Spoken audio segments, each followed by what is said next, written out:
Presiden ke-7 RI Joko Widodo kemarin menjalani pemeriksaan di Mapolresta Surakarta, Jawa Tengah.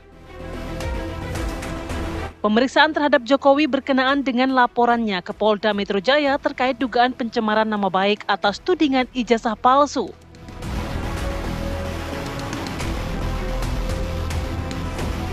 Penyidik memeriksa Joko Widodo di Solo lantaran pertimbangan alasan kesehatan. Jokowi diperiksa bersama 9 saksi lainnya. Dalam pemeriksaan yang berlangsung sekitar 3 jam lebih, Jokowi mengaku diberi 45 pertanyaan oleh penyidik. Setelah diperiksa, Jokowi mengaku penyidik menahan 2 ijazahnya, yakni ijazah SMA dan perguruan tinggi UGM. Dari Solo, Jawa Tengah, Effendi Rois Danita Riandini TV One mengabarkan.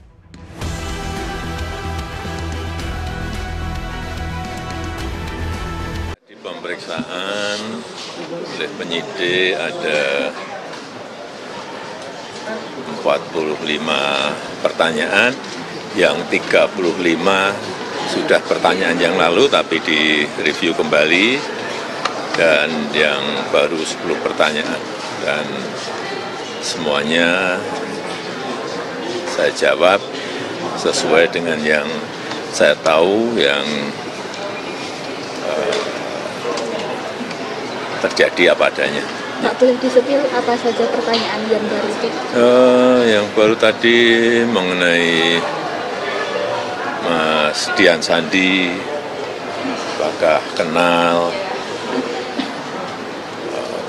kapan pernah bertemu, apakah saya yang meminta untuk memposting ijazah saya. Semuanya saya jawab bahwa saya bertemu di rumah saat Mas Dian Sandi bersilaturahmi dan meminta maaf karena telah memposting ijazah saya. Mengenai Pak Insinyur Kasmujo, saya sampaikan bahwa beliau itu adalah dosen pembimbing saya, dan memang dosen pembimbing saya. Tapi untuk dosen pembimbing skripsi memang bukan Pak Kasmujo, tapi Profesor Dr. Insinyur Ahmad Sumitro. Ini untuk lebih memperjelas saja. Ya, proses hukum kita hormati dan terus akan kita ikuti. Pak, tadi kan kuasa hukum bilang bersedia untuk penyitaan ijazah kalau diminta oleh penyidik. Tadi gimana, Pak? Ya, juga sudah dilakukan tadi penyitaan ijazah asli S1 dan SMA oleh penyidik. 2 jenis ijazah aja, Pak, yang disebut? Iya. Tadi juga bersama-sama ya dengan saksi-saksi yang lain yang juga diperiksa. Ada berapa? 11 berikut Bapak. 11. 10 plus Bapak. 10 plus saya berarti 11.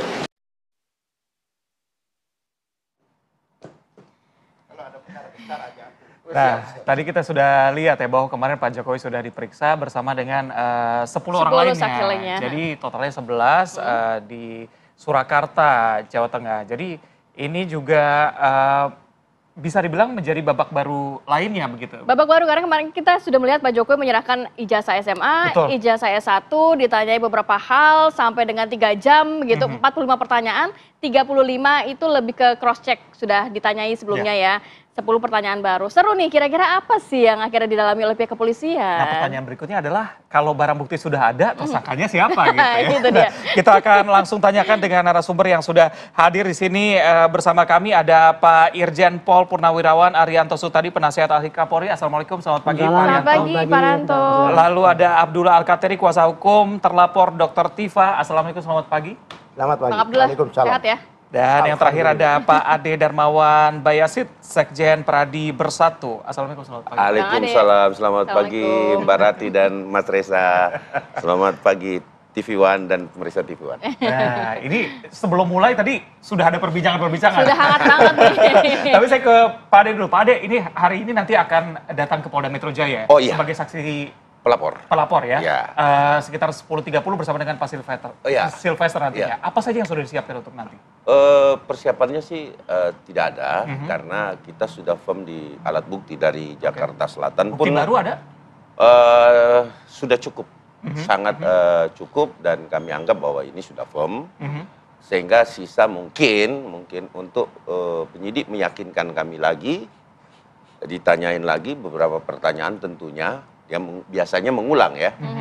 Biasanya mengulang, tetapi ada sesuatu yang pasti akan baru ditanyakan gitu loh. Setiap pemeriksaan di tahap penyidikan. Nah, intinya bahwa mudah-mudahan saya yang terakhir. Nah, kalau mudah-mudahan Anda yang terakhir. Ya, saya yang terakhir, karena kalau sudah terakhir kan udah mulai pemanggilan ke pihak terlapor. Nah, kalau sudah dipanggil pihak terlapor, nah tentu ada kejutan-kejutan akan terjadi. Artinya yang pertama saya cukup senang karena Bapak sudah disita ijazahnya dan SMA dan S1-nya. Saya senang kenapa?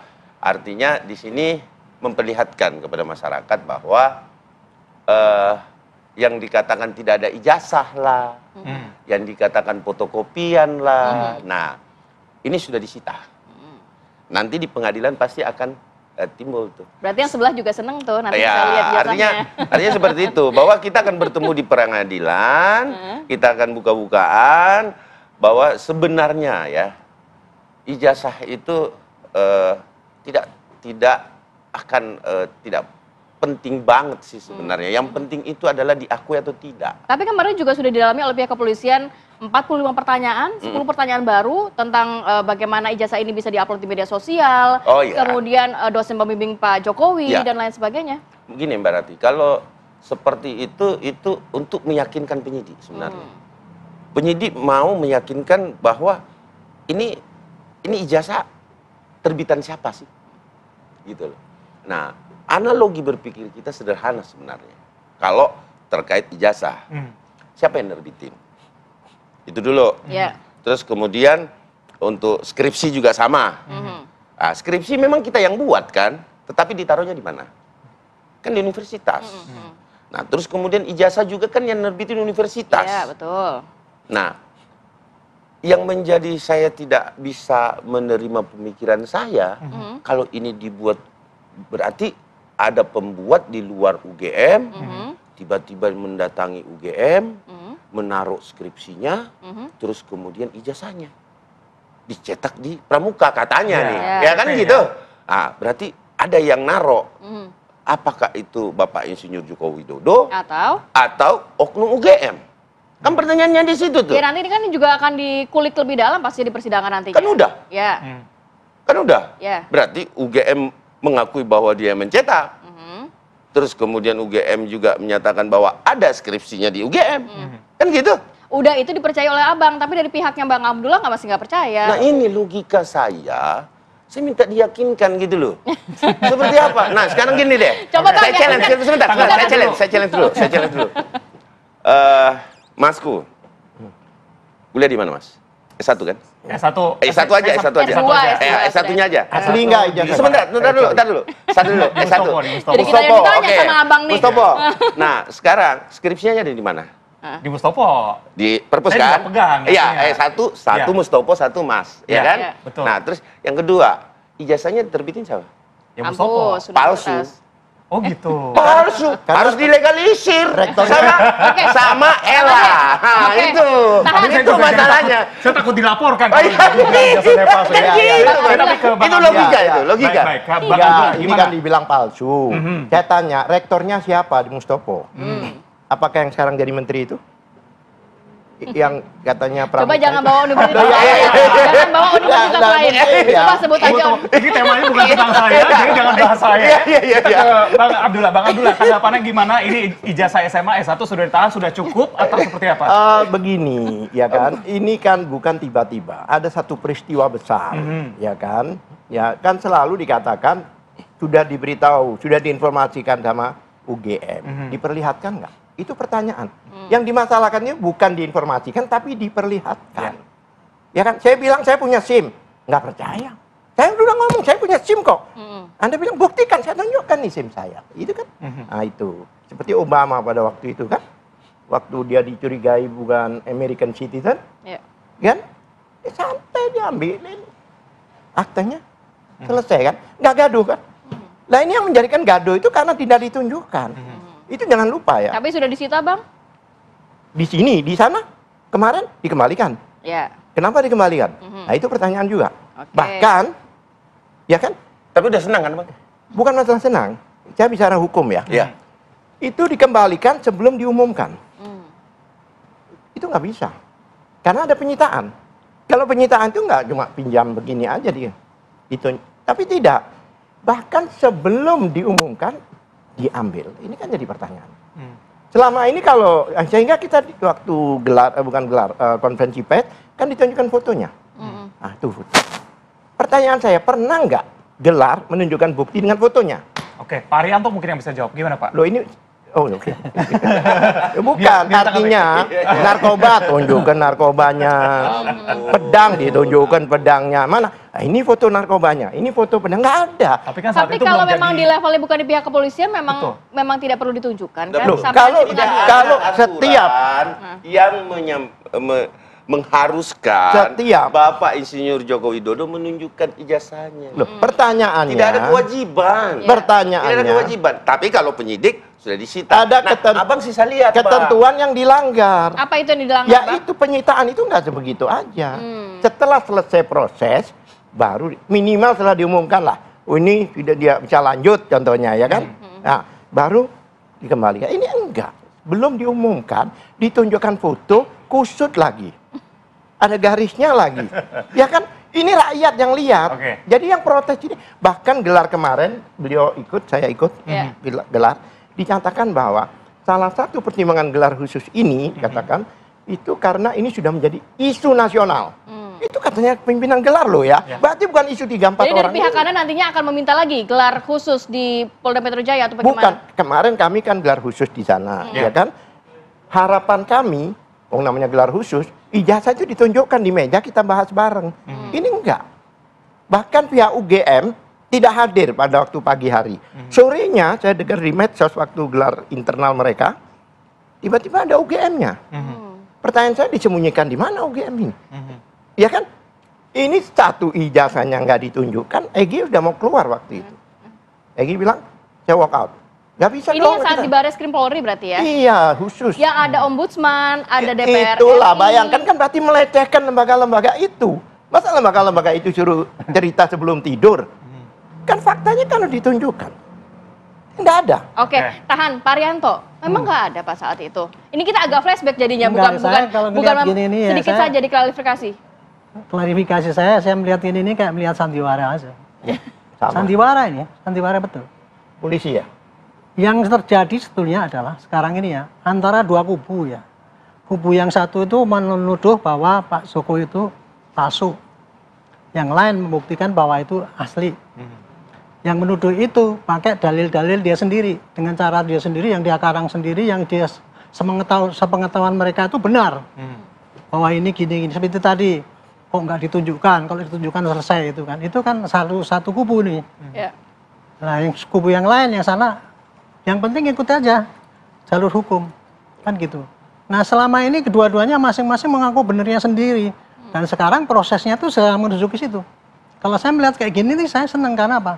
Semua ini sandiwaranya berjalan sesuai dengan bapak-bapak, sesuai prediksi saya. Dulu kan saya mengatakan gitu ya, ini prediksinya nanti pasti ribut di lapangan dulu. Begitu nanti udah masuk ke itu, barulah ibarat kayak tinju dulu ya saya sampaikan antara McGregor dengan Nurmagomedov itu ya gitu. Masing-masing sebelum ini kan, wah saya menang, saya hebat di sana gini-gini, yang sini juga gitu-gitu. Nah nanti baru nanti kalau udah naik ke persidangan baru ketahuan nanti siapa yang kalah, siapa yang menang baru kayak gitu. Ini sekarang kan sudah sampai gitu. Kemarin pada tahap penyelidikan di Barreskrim sudah dinyatakan itu tidak ada yang palsu, tidak ada bukti palsu, artinya itu asli gitu kan. Kan masih nggak percaya, sampai minta gelar khusus kayak gitu kan. Nah, terus kemudian tadi praktek gelar khusus. Sementara Bareskrim membuka gelar khususnya dibagi menjadi 2, karena apa? Takut jangan sampai terjadi benturan rame-rame di situ. Makanya session pertama itu adalah paparan antara Bareskrim yang sebagai melakukan penyelidikan, kemudian dari pihak pelapor sama terlapor, seksi 1. Nah, kemudian seksi 2-nya baru saksi dari Gama, dari UI, karena itu dianggap saksi yang netral. Nah, sementara itu pengamat yang luar itu masih tetap ada di situ. Jadi itulah menurut Bareskrim itulah keterbukanya di situ gitu. Nah, tapi kan kemudian dia kok disembunyikan dan sebagainya. Itu tadi kan dia menimbulkan itu. Tunggu tuh enggak usah gini, Pak. Saya tidak menyerang Bapak, enggak. Saya menerangkan pada rakyat. Inilah yang terjadi gitu loh. Jadi masing-masing itu menyampaikan menurut pandangannya dia sendiri, mestinya kayak gitu. Contoh lagi kemarin, kenapa kok harus diperiksa di Jogja? Kenapa ini kan berarti tidak imbang. Gitu ya. Di dalam teori penyidikan, Pak, itu di dalam KUHP tidak ada aturannya bahwa pemeriksaan itu harus di kantor polisi. Di kantor polisi tidak ada. Dimanapun yang penting pemeriksaan itu bisa menjamin. Polisi Republik Indonesia. Enggak, yang penting pemeriksaan itu menjamin bukan aja di polisi, Pak. Saya bukan jadi penyidik. Kalau seorang saya panggil dia sakit, Pak, saya sakit, saya datangi ke tempat, saya periksa di tempat, itu boleh, Pak. Berarti sakit tidak menghindari. Enggak, jadi artinya gini, penyidikan itu mau dilakukan dimanapun, itu tidak ada larangan. Jadi jangan bukan itu sebagai suatu ketidakadilan, bukan. Sebentar. Itu kenyataan yang terjadi. Itulah penjelasan saya ya mengenai teori penyidikan itu. Ini supaya rakyat tahu ya gitu. Jadi jangan penyidikan itu seperti dianggap seperti teorinya advokat itu yang mengatakan penyidikan itu harus begini, buktinya dulu. Jadi sudah clear dari Pak Arianto seperti apa, Bang Abdullah? Tahan dulu ya Bang, ya kita harus iklan dulu nih, biar nanti waktunya panjang lah Bang ya. Kita harus dulu sejenak, kita akan kembali saat lagi, tetap bersama kami. Baik, kita lanjutkan perbincangannya. Bang Abdullah sepertinya sudah tidak sabar. Silahkan Bang untuk menanggapi. Jadi begini, Mbak Rati tadi tanya beliau, apa benar ijazahnya nggak ditunjukkan tapi nggak dijawab dalam gelar? Itu kan pertanyaan tadi, kan nggak dijawab. Beliau menjelaskan memang ada 2 sesi gelar. Emang iya. Nah, kedua itu ahli. Dalam hal ini, UI ahli. UGM bukan. UGM ada pihak yang terlibat. Terkait. Nah, bagaimana polisi mewakili UGM ada di situ. Tapi pada waktu gelar awal tidak dihadirkan. Kami kaget, Mister. Ada UGM itu kan Khairul Anam kan waktu itu ngomongkan. Dan Khairul Anam menurut saya nggak objektif dalam menjelaskan. Dia satu Kompolnas. Tapi bersikap kayak humasnya polisi. Dia ngomong, iya polisi telah begini-gini. Tapi argumentasi kita, sampaikan juga dong. Banyak masalah di situ kami sampaikan. Eksternal ya itu? Iya, tapi dia sampaikan kan polisi prosedur. Sama dengan KM 50, waktu beliau masih di Komnas HAM. Dia hanya melegitimasi penjelasan bukan sebagai orang meneliti atau mengoreksi, tapi melidi itu. Dan 2 hal waktu itu kilometer, karena saya ada di situ juga. Dan yang sekarang di Kompolnas. Hal yang sama. Ini sebentar. Kalau menyoroti kemarin saja. Sebentar, beliau kan bilang gelar kedua itu UGM itu seolah-olah sebagai saksi begini. UGM itu harus ikut pada saat kami ada. Kalau UI atau yang lain silahkan. Sekarang bayangkan DPR ada, Ombudsman ada, Kompolnas ada, Komnas HAM ada, UGM yang terkait dengan masalah ini yang harus kita tanya tidak ada. Tapi adanya di kedua, kata beliau hanya sebagai ahli menjelaskan. Bukan ahli, UGM pihak terkait bahkan melanggar undang-undang UGM. Undang-undang apa? UGM dipanggil situ bukan ahli, Pak. Loh, kenapa nggak dihadirkan pada waktu kita ada sana? UGM di situ tuh ditanyakan. Oke, kenapa tidak dihadirkan Pak Jenderal pada waktu kita ada? Saya ulangi ya Pak, UGM di situ bukan saksi ahli sehingga Bapak jangan memisahkan. Ya bukan, ini namanya Pak gelar khusus. Semua aspek datang. Bahkan bagian forensik aja bisa menghadirkan ijazah. Ini ada Irwasum, ketuanya semua loh, pimpinan loh ini. Bang Abdullah, tapi ini kan tinggal menghitung waktu lah sampai akhirnya pihak Bang Abdullah bisa melihat ijazah asli Pak Jokowi. Tapi kan sekarang dalam dialog ini kami harus menjelaskan kejanggalan-kejanggalan itu. Termasuk Perkap dilanggar oleh Perkap itu salah satu syaratnya untuk pemeriksaan laboratorium harus ada laporan polisi. Oke. Tapi itu tidak ada. Bang, tema ini kita sudah bahas sebelumnya. Oke. Tema kita adalah membahas mengenai pemeriksaan Pemanggilan kemarin. Pak Kita Jokowi fokus ke kemarin. situ ya Bang ya. Pemeriksaan yang mana? Pemeriksaan Pak Jokowi kemarin ya. Kita fokus ke sana. Saya nggak ikut di situ. Betul. Tapi kita tanyakan, pihak Anda menanggapinya seperti apa? Oh Bang? gitu, baiklah. Baik, kita fokus ke sana ya, sama-sama Baik, Bapak-Bapak oke, ya. Kita fokus siap, ke oke. situ ya. Baik. Kami silakan. bersyukur kalau memang ijazahnya disita. Karena Anda meragukan itu berarti? bukan, kalau memang benar kan di situ kan disita. Ya, disita. Ijazahnya disita. SMA Kami dan bersyukur. ijazah S1. Dan otomatis kalau objektif kami ditunjukkan sebagai terlapor. Kami yang bakal yang terpidana kan, tunjukkan. Nah, ini kami bersyukur. Bahkan berterima kasih pada lawyer Jokowi dengan menyerahkan untuk disita. Karena di Barreskrim nggak disita. Bahkan itu baru memutuskan menghentikan penyelidikan. Keren nggak? Penyelidikan dihentikan. Tapi ternyata digelarkan lagi. Berarti kan Alhamdulillah. Berarti dianulir kan? Berarti tuntutan kan pemberhentian penyelidikan itu belum ada. Terima kasih. Alhamdulillah. Salim dulu. Bang Ade. Oke.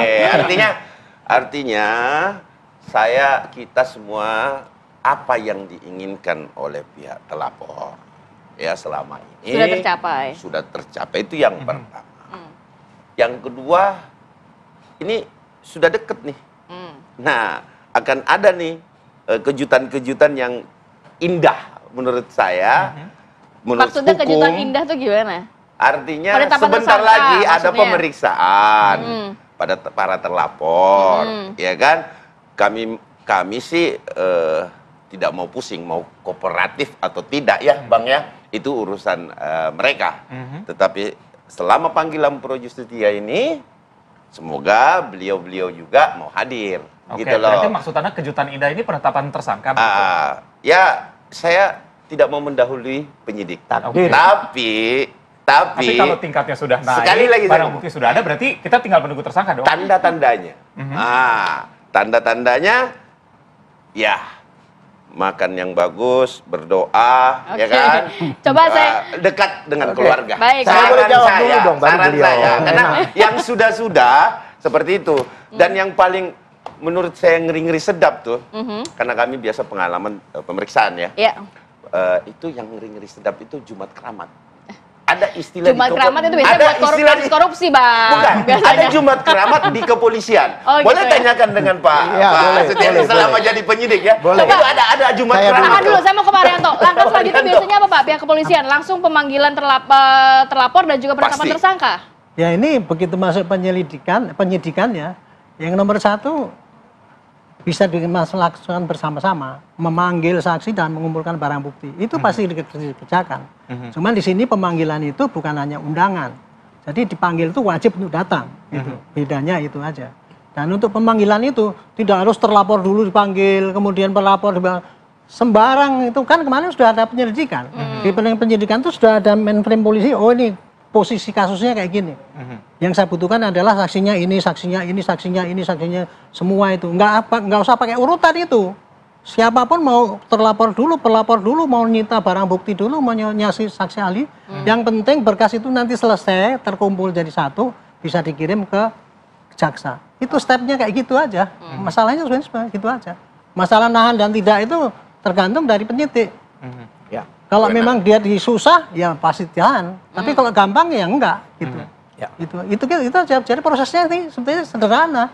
Besok ini ya tinggal panggil semua, kumpulkan barang bukti, pakai berita acara, udah berkas selesai kirimkan ke jaksa. Itu toh ada yang dikerjakan mendatang ini dalam tempo dekat ini. Gitu. Oke. Bang Abdullah ada yang mau ditanggapi tadi? Banyak. Tapi dibatasi ya. Oke, nggak masalah. Jadi begini, kita itu bukan masalah kan seperti Jumat apa tadi? Jumat Keramat. Ada juga Jumat Berkah, ada juga. Oh iya, saya tahu juga Jumat Berkah. Itu berkah itu kita tunggu biasanya. Ya, pelaku pidana, Bang. Jumat Keramat itu agak ngeri. Kalau pelaku pidana, tapi kalau untuk pejuang bangsa, pejuang nasional itu berkah. Menurut saya mereka pejuang, bukan kriminal. Karena apa? Mewakili seluruh Indonesia. Ya. Enggak. Bang, jangan bilang sebagian besar. Bang, sebentar Bang. Aku kalau itu nggak sepakat sama Abang loh. Ya kan, jangan seluruh Indonesia Bang. Sebagian besar. Kelompok Abang. Sebentar. Kelompok Abang. Sebagian besar rakyat Indonesia. Sebagian besar rakyat Indonesia. Kita nggak bisa bicara soal Solo ya. Nggak sebagian ya besar, kan? Bang. Dalam hal gini, memang katakan ini tersangka. Jangan lupa, kalau di dalam persidangan terbukti tidak bersalah, pelapor ini yang jadi tersangka. Mudah-mudahan Jumat juga gitu loh. Jumat berkah jadinya ya. Jumat iya. Dari sisi Anda. Saya belum selesai. Jadi begini, kalau kita laporannya sekarang itu kan ada surat pemberitahuan ke kejaksaan ya, itu kami bingung. Jadi laporannya Bang Ade dan sebagainya dicampur dengan laporannya Jokowi jadi satu. Itu kan saya jawab. Ya belum. Saya belum ngomong dijawab. Iya, saya jawab. Kenapa Anda bisa membaca hati saya, Bang? Ayo, waktu kita sedikit. Monggo kerja, Bang. Anda dukun berarti ya bisa baca. Saya belum selesai ngomong saya jawab. Ya kan? Peristiwanya kan begini. Jokowi melaporkan pencemaran nama baik. 310 ya, itu kemarin diomongkan. Padahal itu di ayat 3-nya itu jelas demi kepentingan umum maka tidak bisa dipidana. Ayat 3. Terus beliau nih beliau ini, sahabat saya ini juga melaporkan dengan 3 pasal. Pasal itu adalah penghasutan, kemudian 28 ayat 2 IT, 28 ayat 3. 45. Lah, penghasutan, 45 itu hukumannya, kita deliknya yang bicara. Itu masyarakat nggak ngerti kalau itu. Satu. Yang mana 160 itu dulu delik formil. Ngomong aja udah ketangkep. Sekarang dengan putusan nomor berapa itu? Nomor 7 kalau nggak salah 2008. 160 apa dijelaskan biar pemirsa tahu, Bang? Hah? Maksudnya yang pasalnya sekarang dari material harus ada contohnya bakar mobil itu, orangnya bakar. Oke. Bunuh orang itu, dibunuh. Harus ada tindak pidana. Itu sekarang. Dulu iya. Terus pasal 28 ayat 2 itu berdasarkan SARA. Sekarang SARA hanya udah nggak ada lagi, berdasarkan SAR sekarang. Dulu antar golongan banyak tokoh-tokoh yang dan ustadz-ustadz kena pasal antar golongan ini. Karena itu bias, karet. Sekarang itu jelas. Jadi deliknya itu berdasarkan agama, ras ini. Nggak ada berdasarkan ijazah, nggak ada. Ya, 23, ini 28 ayat 3, itu kebohongan yang berikan kerusuhan. Ya kan? Itu mengadop dari Undang-Undang nomor 146 yang sudah dihapus, ya kan? Dimasukkan situ, ya kan? Tapi ada perubahan di Undang-Undang nomor 2024 itu. Apa perubahannya? Bahwa di penjelasannya, singkat saja Bang. Ya ini sudah mendekati finish. Oke Bang. Di dalam penjelasan di undang-undang itu, ya kan, yang dimaksud kerusuhan itu fisik.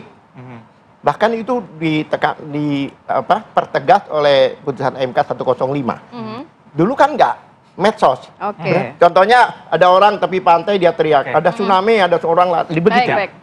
Ya kan? Jadi pasal-pasal yang diarahkan ini itu tidak ada. Kemarin kan saya tanya, apa tindak pidananya? Nggak ketemu, polisi pun nggak bisa jawab.